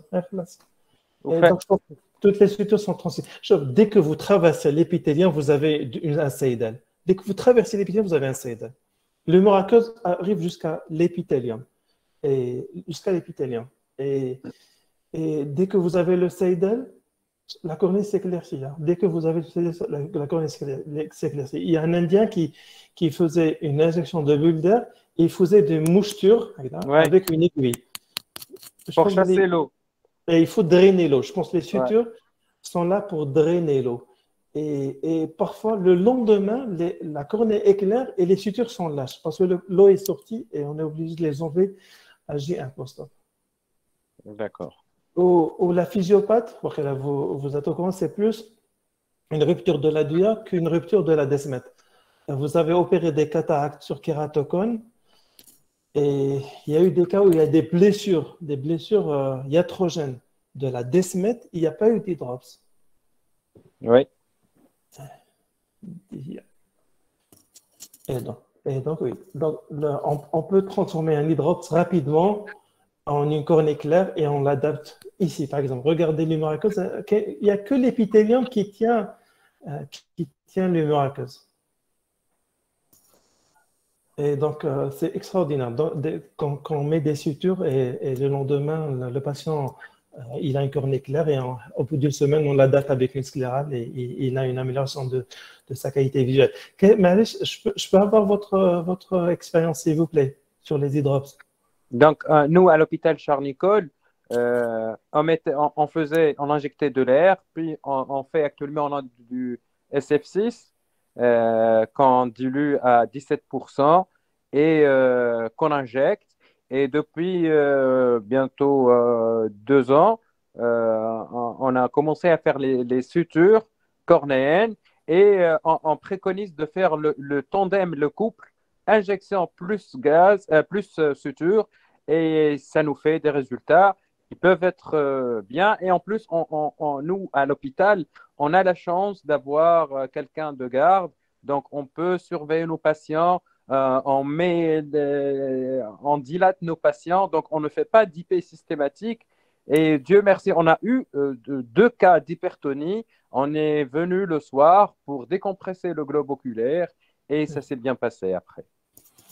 Merci beaucoup. Merci pour ce partage. Merci. Merci beaucoup. Et faveur. Donc pour les drops, c'est que when fitting, oui, les drops, quand on adapte des ectasiques très très importantes, il faut dire d'emblée aux patients que peut-être, et ça survient souvent le matin, n'est-ce pas? Le matin au réveil, n'est-ce pas? Les drops. Quasiment tous nos patients, c'était le matin au réveil. Est-ce que vous avez eu cette notion? Euh, sincèrement, non. D'accord. Non, D'accord. non. D'accord. Bon, on pense que là, il se frotte les yeux ou là, il dort mal les yeux, qu'il y a un problème mécanique le matin au réveil. Et donc lorsqu'on a des cornées très extatiques, on dit aux patients, vous risquez de faire un hydrops. Alors, on doit informer les patients. C'est vrai que maintenant, récemment, depuis environ un an, on a le protocole sub 400 du cross-linking. On le fait. Est-ce qu'il est vraiment efficace? On n'a pas encore de recul. Et lorsqu'il ça survient, il faut rassurer le patient et il faut traitement chirurgical. Il faut un traitement chirurgical. Ici, c'est une slide ancienne, hein, IP, injection d'air, suture, mais maintenant on fait que des sutures et ça peut améliorer les choses. Surtout, ça raccourcit la durée de la maladie qui peut durer des mois, ou des semaines ou des mois pour cicatriser. Et on pense avec cette technique, la cicatrisation est rapide. Et elle peut être moindre s'il a la chance d'avoir une opacité décentrée, il sera mieux. Et on a constaté que des semaines après un hydrops, la cornée s'aplatit. La cornée s'aplatit, on a des mesures kératométriques moindres, plus plates qu'il avait avant l'hydrops. Comme si la cornée, il y a un hydrops, ensuite la cicatrisation elle fait que la cornée s'aplatit. Et aussi que le PMD et le kératoglobe peuvent évoluer même après 40 ans. Donc, je pense que ces deux pathologies doivent être cross-linkées dès le diagnostic, quel que soit l'âge, sans atteindre une preuve d'évolutivité. Ça, c'est une maladie de Marfan avec un mégalocornée. Maladie de Marfan avec mégalocornée, 27 ans, son travail, vous voyez l'astigmatisme inverse, géant de 15 dioptries à droite, et on a adopté une antisclérale et il était très satisfait. Oui, une ectasie post-lasique, il a un anneau au niveau d'un œil, mais il reste non satisfait. C'est une keratotomie radiaire, même une keratotomie radiaire constitue une bonne indication parce que la cornée devient très irrégulière et regardez comment elle est devenue plate au centre. Et avec une antisclérale, il y a une amélioration, même après une greffe de cornée. Donc je vais faire après anneau, après cicatrice cornéenne. Oui, ça c'est un cas intéressant. C'est un kératocone qui a été implanté avec un artisan torique. Et le patient ne voulait pas qu'on explante son artisan torique. Et en même temps, il n'était pas satisfait de sa réfraction post-opératoire. Et quand on a mis une antisclérale sphérique, qu'est-ce qu'on a trouvé? Vous pouvez répondre. On a mis une antisclérale sphérique sur un œil kératoconique qui a été implanté avec un artisan torique. Donc en réfraction, on peut immédiatement en réfraction, on trouve en réfraction un cylindre résiduel interne de 5 dioptries. Bien sûr, c'est son artisan torique. C'est l'artisan en fait. La Texara, c'est l'artisan. On a révélé un truc interne qu'on lui a imposé par notre chirurgien. Oui, puisqu'on a effacé. Et d'ailleurs, je me rappelle, Dr Maki, de votre conférence lorsque j'étais étudiant dans la première édition de ce CEC. Vous nous avez dit que les lentilles vont effacer tout ce qui existe au niveau de la cornée et ne garder que de ce qui est interne. Et d'ailleurs, on peut parfaitement mettre une lentille sur tout type de cornée, mais on va effacer toute la toricité, mais le problème, c'est un problème de stabilité. Très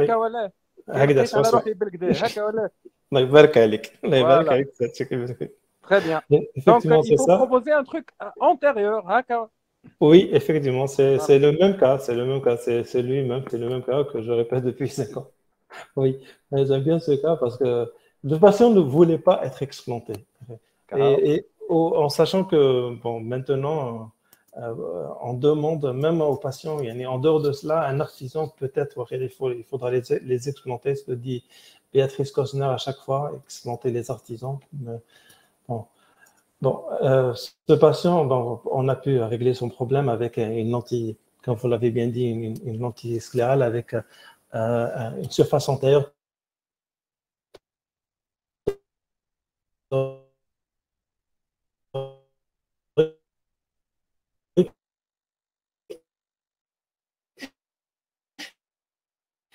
et vous voyez bien euh,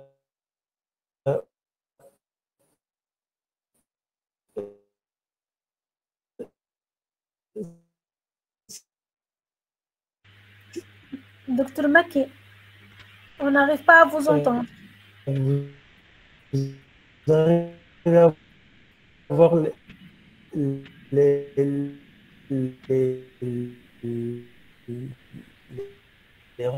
Allô, il y a un problème de communication là. Allô, repères. Docteur Maki, est-ce que vous nous écoutez là? Je vous écoute parfaitement, oui, je vous écoute. Voilà, en fait, il y a eu une rupture tout de suite après notre petite discussion. D'accord. Est-ce que c'est un patient qui garde un astigmatisme, enfin interne, et qu'on devait corriger par une lentille sclérale avec un frontor, c'est ça? Exactement, c'est Voilà. bien, il s'agit de ce cas, oui. Effectivement, avec une lentille frontorique sclérale bien stable. Et ici, on voit que, bon, c'est un autre cas, mais on voit que quand la sclère est torique, et quand on fait tourner la lentille, vous voyez les repères qui prennent un peu de fluo. On a les traits ici, qui, même si on tourne la lentille au doigt, après quelques clignements, la lentille retrouve sa position de repos. Et donc, cette lentille est bien stable et on peut facilement ajouter un front torique. Oui. Anna, c'est un cross-linking qui a mal évolué. C'est un voisin, c'est mon voisin qui a 17 ans. Sa sœur plus aînée, elle porte des lentilles rigides pour kératocone. Sa mère a été greffée de kératocone. Donc, à 17 ans, sans hésiter, cross-linking au niveau des deux yeux. Eh bien, ça a très mal marché si on voit son évolution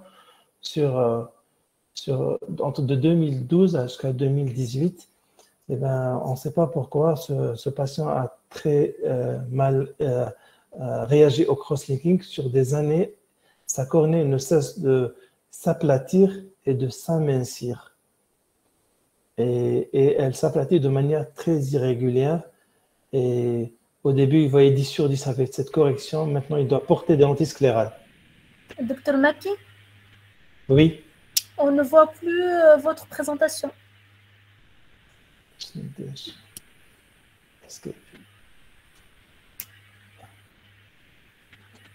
que dois-je faire? Intégrer de votre écran.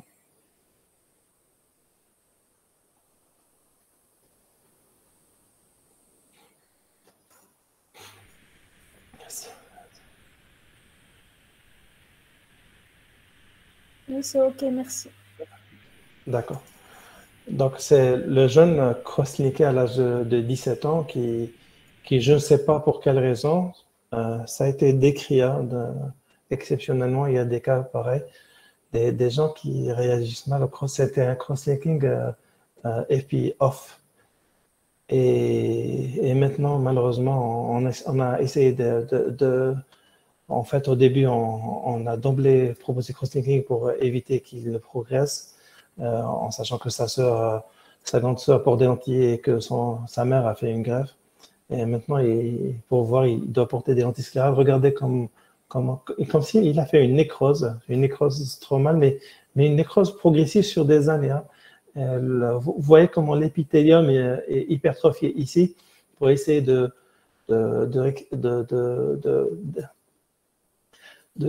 compenser la perte stromale. Mais malgré cela, sa cône est très irrégulière et il porte des sclérales. Donc le cross-linking, surtout l'épi off, parfois. Il a vous voyez, c'est une évolution sur des années. Ici, c'est 2012 et ici, c'est 2018. Et il continue à, même actuellement, il continue à s'aplatir. Peut-être qu'il sera candidat à une greffe de cornée. Donc, les cas cliniques de surface oculaire, c'est un syndrome de Gougerot-Sjogren, donc avec perforation au niveau d'un œil. Malheureusement, l'œil droit, il a mal évolué et au niveau de l'autre œil avec la lentille sclérale, qui est bien adapté. Ça, c'est l'œil droit qui a perforé et l'œil gauche, elle a bien évolué pour des lentilles sclérales. Et même, on voit une diminution de la néovascularisation. Un deuxième cas de Gouge-Roschagren avec une lentille sclérale, la cornée a retrouvé sa transparence. Vous voyez au bout d'un an, comment avant et après sur un an. Et donc, la moralité, c'est qu'on ne peut pas parler d'opacité cornéenne définitive lorsque la cornée est fluo-positive. Au moins attendre que l'épithélium cicatrise pour dire qu'il s'agit d'une opacité définitive. Lorsque l'épithélium est touché, le stroma il est œdématié et il y a une opacité qui est peut-être juste réactionnelle. Et si l'épithélium s'améliore, le stroma ci-dessous peut s'améliorer. Et c'est un troisième cas de Gouge-Roschagren avec des néovaisseaux qui arrivent jusqu'à la moitié de la cornée. Et comment les néovaisseaux ont régressé partiellement avec le port juste la lentille sclérale. Ok, un autre cas de Gouge-Roschagren, les néovaisseaux. Oui, oui, ça c'est une pemphigoïde oculaire. Bon, l'image n'est pas très nette. Hein. C'est une évolution sur un an. Bon, c'est vrai que ici l'adaptation est très mauvaise. Hein. Vous voyez le vol très élevé. Hein. Si c'est 300 microns, ça c'est 2 mm ou même 3 mm. Ok, la myasthénie, donc ça c'est une myasthénie qui a été opérée de ptosis, donc qui n'arrive plus à fermer les yeux et qui n'arrive plus à bouger ses yeux. Pour faire ce mouvement, c'est très difficile pour lui et en l'adaptant avec une lentille sclérale, son œil est protégé et il peut sortir dehors sans qu'il ait peur de l'air qui touche ses yeux. Ça, c'est un nouveau-né avec une polyneuropathie, un 5 et un 7. Donc, une lagophthalmie, il a fait rapidement un ulcère de cornée à J15 de vie, avec une alachrymie, et on l'a adapté en lentille sclérale. Et l'adaptation était très facile parce qu'il a une paralysie du 7 et il a une anesthésie cornéenne. Donc, mettre une lentille sclérale sur cet œil est très facile. Hein, et il ne cligne pas les yeux et il ne sent pas le corps étranger lors de la manipulation. Et donc, il a cicatrisé rapidement en 48 heures. Voici comment les parents... L'enfant, il a maintenant 7 ans. Voici comment les parents, lorsqu'il était petit, comment ils posaient la lentille sclérale sur l'œil de leur enfant. Vous voyez qu'il est lagophtalme, qu'il ne ferme pas les yeux. À 5 mois de vie, il fait un herpès cornéen. On a arrêté le traitement, on a introduit un antiviral en local qui a aggravé les choses. On a réintroduit l'antisclérale en attendant d'avoir l'antiviral par voie orale. Il a cicatrisé en une semaine. Et en fait, il a une polyneuropathie, il a un 5, il a une paralysie du 6, et il a même une surdité unilatérale. Donc, c'est une polyneuropathie. Le 5, le 6, le 7 et le 8 qui tous ont un trajet, ils sortent tous de l'angle ponto-cérébelleux. Et il faut savoir qu'il a fait 2 qui sont revenus normaux. Ok. Dans les brûlures oculaires sévères, c'est intéressant de mettre les lentilles sclérales. Ça permet rapidement une réépithélisation de la cornée, soit par de l'épithélium cornéen s'il en reste, soit par l'épithélium conjonctival. L'essentiel, ça protège le stroma. Et il faut savoir qu'il faut garder les lentilles pendant une très longue période. L'erreur qu'on a fait au début, c'est qu'on enlevait les lentilles rapidement dès qu'on a une réépithélisation, mais dès qu'on enlevait la lentille, l'ulcère récidivait parce qu'il y avait une maladie de surface oculaire, c'est un ulcère trophique. Le traumatisme est tel que l'unité lacrymale de surface est malade. Et donc, il fallait ensuite, les néovaisseaux viennent, il fallait les traiter.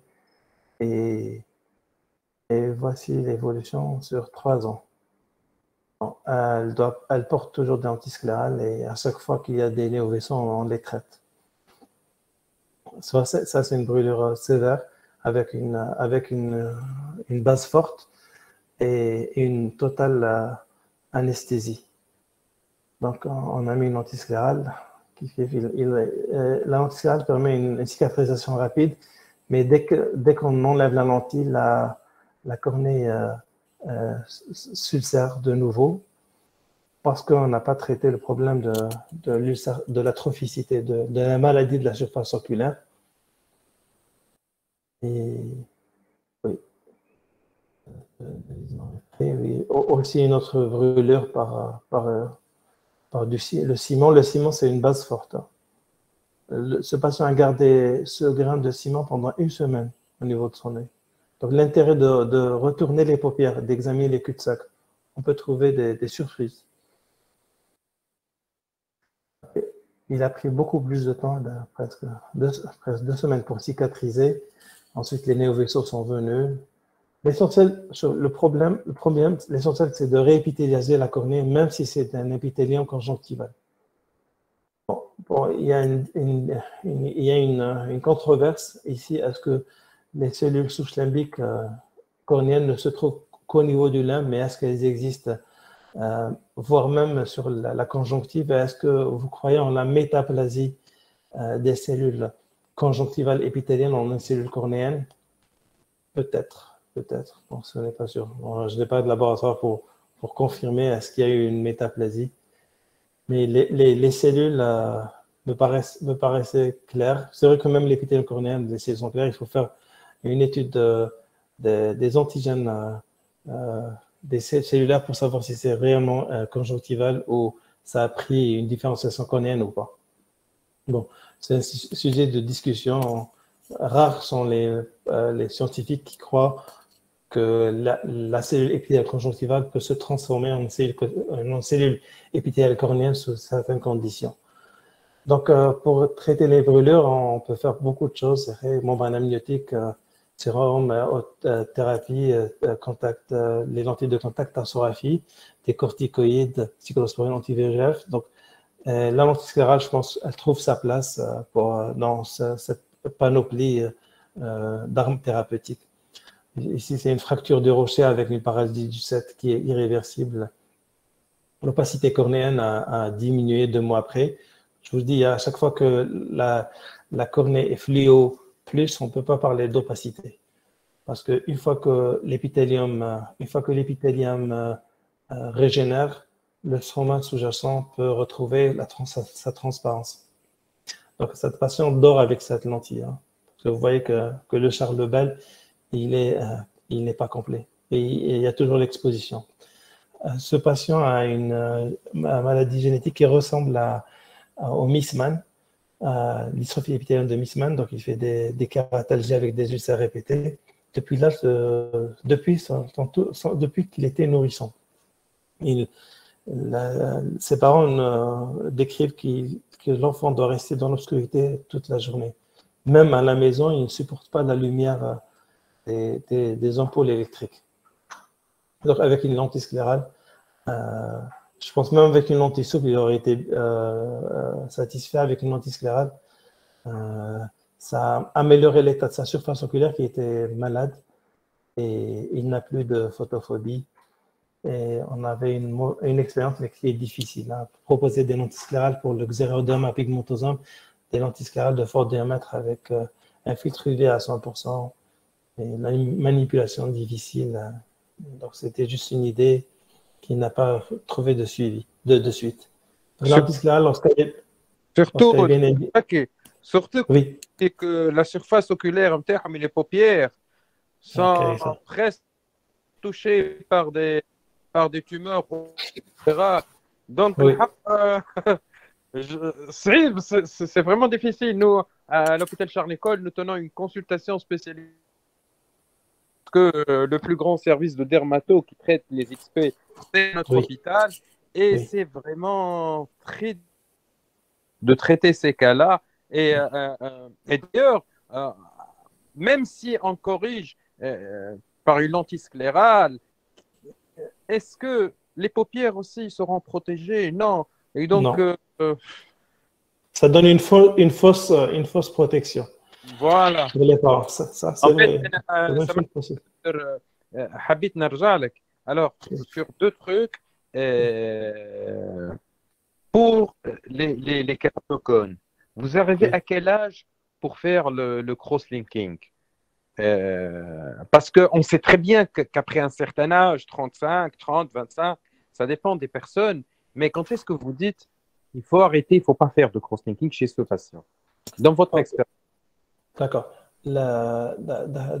Pour le cross-linking, d'abord, depuis l'incident qu'on a eu avec le voisin d'aide de 17 ans, on ne fait maintenant que l'épi on. On fait une épi on avec une technique. En fait, on n'est pas les seuls à le faire. On imprègne la riboflavine transépithéliale en s'aidant d'une antisclérale pendant 30 minutes.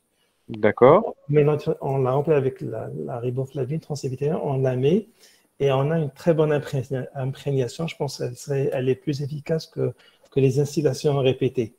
Ensuite, on fait le cross-linking avec de l'oxygène. D'accord. Ça marche, vous faites l'oxygène à 100%, Pardon? à 100%. J'ai pas compris la question. J'ai pas entendu la question. Vous faites le cross-linking avec de l'oxygène qui est concentré à 100% ou à 70%. Voilà. Ok, on met l'oxygène à 4 litres par minute et on l'expose directement sur la cornée. D'accord. 4 litres par minute, donc on règle le débit 4 litres par minute et les lunettes qu'on met au niveau des narines, on les met au niveau de l'œil. D'accord. Ouais. D'accord. Et il faut dire que même avec cela, on a des lignes de démarcation que dans 50% des cas, pas dans 100% des cas. Même avec cela, alors c'était à un mois, on a des lignes de démarcation que de 50% des cas, mais on n'a pas les problèmes de la désépithélialisation. Oui. Okay. Et donc, on fait le cross-linking systématiquement pour les individus inférieurs à 20 ans. Entre 20 et 25 ans, on attend une preuve d'évolutivité. Et la preuve d'évolutivité, on l'a avec le Bénin, la classification de Bénin, le Bénin display, l'ABCD de Bénin, la classification de Bénin. Ce n'est pas une dioptrie, hein, c'est pas une dioptrie. D'accord. Après 25 ans, si c'est un kératocone, ce n'est pas une PMD, ce n'est pas un globus,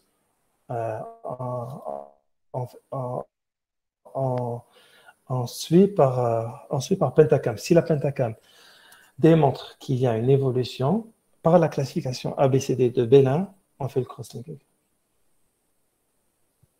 D'accord. Maintenant, combien de patients de plus de 25 ans qui ont fait une évolution prouvée après 25 ans? À ma connaissance, je ne connais pas. Mais je ne me souviens pas avoir cross-linké un patient de plus de 25 ans avec un kératocone. Oui.